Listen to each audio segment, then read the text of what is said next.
The art of flow and form ජීවිතයයි මේ.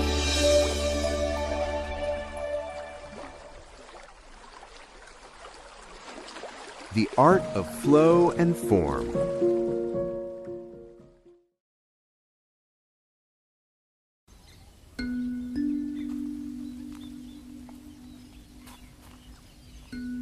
සත්‍යයේ අත්තකුරු ශබ්දය මැද නිහඬතාවය සොයා ගැනීම. අපි අපේ ජීවිත කාලයම ගෙවන්නේ බලා සිටීමෙනි.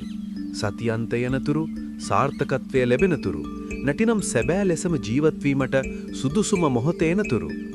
නමුත් ඒ බලා සිටීම තුළ අපට අහිමි වන්නේ අප සතු එකම දෙයයි. වර්තමානය. True Ink Dailyහි අප විශ්වාස කරන්නේ ජීවිතය යනු ළඟාවිය යුතු ගමනාන්තයක් නොව අත්විඳිය යුතු ගලා යාමක් ෆ්ලෝ බවයි. ඒ අපේ දෛනික ක්‍රියාකාරකම් සහ ව්‍යුහය ෆෝම් සහ අපේ අභ්‍යන්තර නිහඬතාවය හා ස්වයං සිද්ධිය ෆ්ලෝ අතර ඇති සියුම් සමබරතාවයයි. පාලනය පිළිබඳ මායාව. අප බොහෝ දෙනෙක් ජීවත් වන්නේ නිරන්තර මානසික පීඩනයකිනි. අපි ජීවිතය බලහත්කාරයෙන් රාමුතිලට කොටු කිරීමට උත්සාහ කරමු.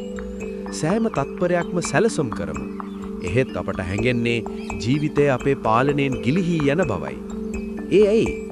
මන්ද අප ගලායාම තුළ ජීවත්වන ආකාරය අමතක කර ඇති බැවිනි. සැබේ ඵලදායීතාවය යනු වැඩිපුර වැඩ කිරීම නොව ඔබ කරන දේ තුළ වැඩිපුර ජීවත්වීමයි. ඔබ කරන කාර්යයක එය ඛේදපේලියක් ලිවීම වේවා, නිර්මාණය කිරීම වේවා, නැතිනම් උද්‍යානයක ඇවිදීම වේවා, සම්පූර්ණයෙන්ම ගිලී සිටින විට ඔබේ අහංකාරය ඊගෝ අතුරුදහන් වේ. එහි වැඩ කරන්නේ ඔබ නොව වැඩේ ඔබ හරහා සිදුවමින් පවතී. විරාමයේ අභ්‍යාසය. අපට මෙම තත්ත්වය නැවත ලබාගත හැකියේ කෙසේද? එය ආරම්භ වන්නේ විරාමයේ කලාව Art of the Pause තුලිනි. හුස්ම දෙස බලන්න. එය වෙනස් කිරීමට නොව එය සිදුවන ආකාරය දෙස සාක්ෂිකරුවෙකු ලෙස බලා සිටින්න. සිතුවිලි නිරීක්ෂණය කරන්න. ඔබේ මනස දෙස අහසේ පාවින වලාකුලක් දෙස බලන්නාක් මෙන් විනිශ්චයකින් තොරව බලා සිටින්න. හැඩය වැළඳන්න. ඔබ කරන කාර්යයේ ව්‍යුහයට උපරිමය ලබා දෙන්න. නමුත් එහි වහලෙකු නොවන්න.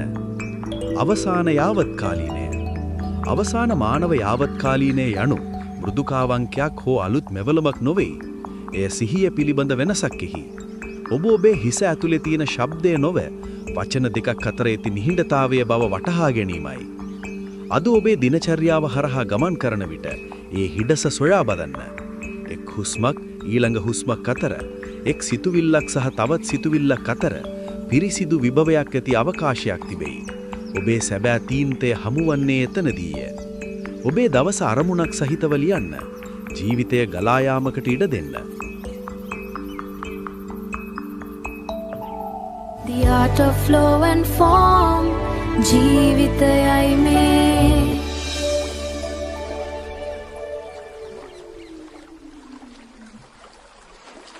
The art of flow and form.